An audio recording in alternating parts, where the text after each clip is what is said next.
What does it take to leave everything behind? Your home, your family, your entire world. For millions of people, this isn't a choice, but a desperate flight for survival.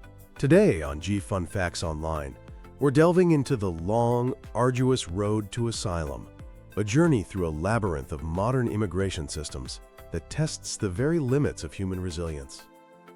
The decision to flee one's home is rarely made lightly. It is a choice born from the depths of despair, a last resort for those facing the terrifying realities of persecution, war, and violence. Let's be clear from the start. We're not talking about people seeking a better job. We're talking about individuals escaping the imminent threat of death or harm. They flee because of their race, their religion, their nationality, their political opinion, or their membership in a particular social group. Think about what that actually means. It's not just leaving a house. It's leaving behind the smell of your mother's cooking, the sound of your native language in the streets, the faces of friends you've known your whole life. These are people fleeing tangible threats, a journalist who wrote an article critical of the government, a family that belongs to a religious minority in a country where extremism is on the rise, a young woman escaping a forced marriage, or female genital mutilation. Many come from nations ravaged by conflict, such as Syria, Afghanistan, and South Sudan, where the basic fabric of society has been utterly destroyed. Their stories are unique, but they are all united by a credible fear for their lives. And the escape is just the first chapter. The journey to a safe country is often as dangerous as the home they left. Imagine traversing deserts, mountains, and oceans, often without food, water, or proper documents. Imagine walking for days under a scorching sun with only the water you can carry. Or crammed into the back of a sweltering, airless truck with dozens of other people, praying you aren't discovered at the next checkpoint. Or boarding a flimsy, overcrowded dinghy to cross a treacherous sea, knowing that many boats like yours have never reached the other side. These aren't exaggerations. They are the documented realities for thousands.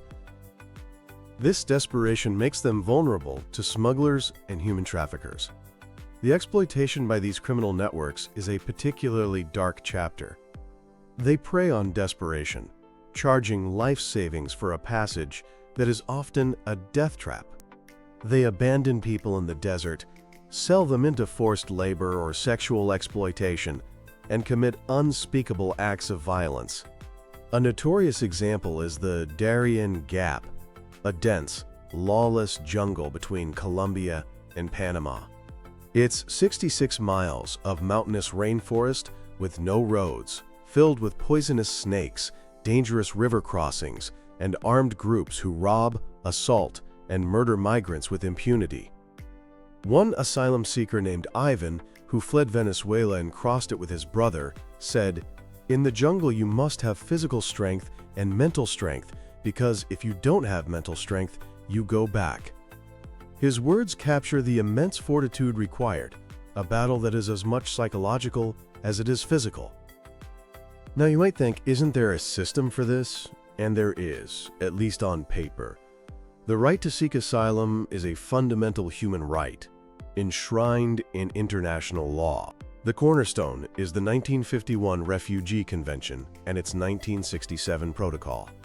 Its most important principle is called non-refoulement, a fancy term for a simple, vital rule. You cannot send a refugee back to a country where their life or freedom would be threatened.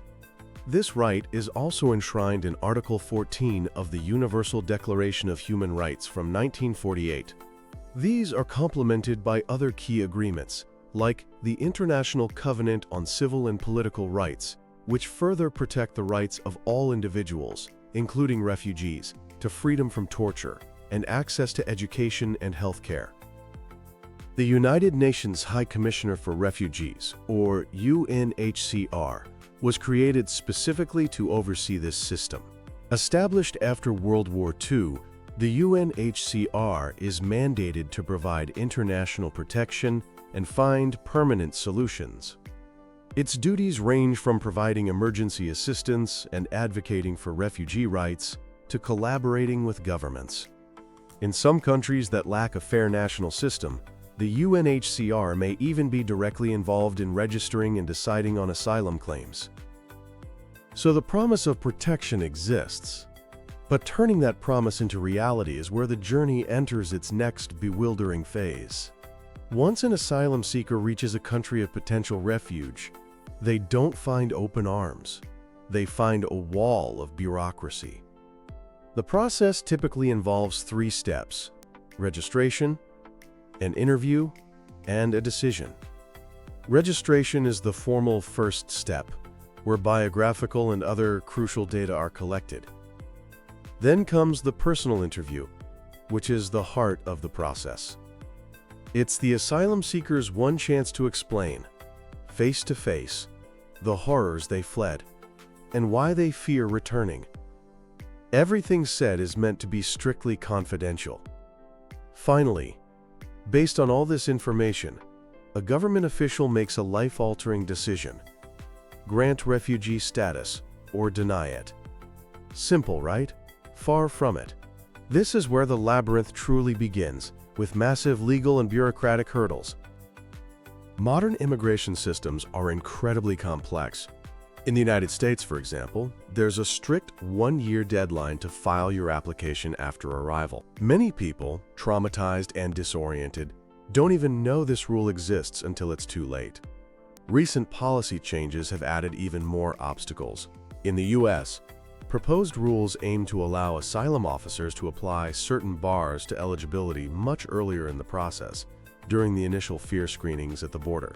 Critics argue this forces people to answer complex legal questions immediately upon arrival, often without access to a lawyer, which is a fundamental violation of due process. You can't be expected to articulate a complex legal case for your life minutes after a traumatic journey. Similarly, the European Union system has its own maze.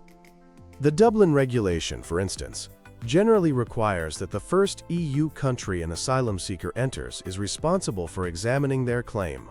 This has placed a disproportionate burden on countries at the EU's external borders, like Greece and Italy. It creates bottlenecks, leading to overcrowded camps and years of uncertainty for asylum seekers who may have strong family or community ties in other EU countries, but are forbidden from going there to make their claim. A second, massive hurdle is language. Imagine navigating this complex legal maze in a language you don't speak. The U.S. Asylum Application, Form I-589, is over 12 pages long and filled with complex legal jargon. It must be completed in English. For someone who doesn't speak the language, it's an impossible task, especially if they're in a detention center with no access to outside help. And it's not just about English. There's a severe shortage of qualified interpreters for many indigenous languages from Latin America and Africa. This can halt the process entirely. People can be detained for longer or even wrongfully deported simply because no one can understand their story. They face an impossible choice: try to proceed in a language they don't grasp and risk denial, or give up their claim for safety altogether.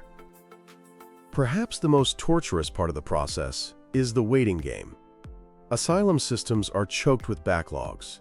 When we say a backlog of 2 million cases in the U.S., what does that really mean? It means the average wait time for an asylum hearing is now over 4 years. 4 years of your life on hold. 4 years of not knowing if you'll be able to stay.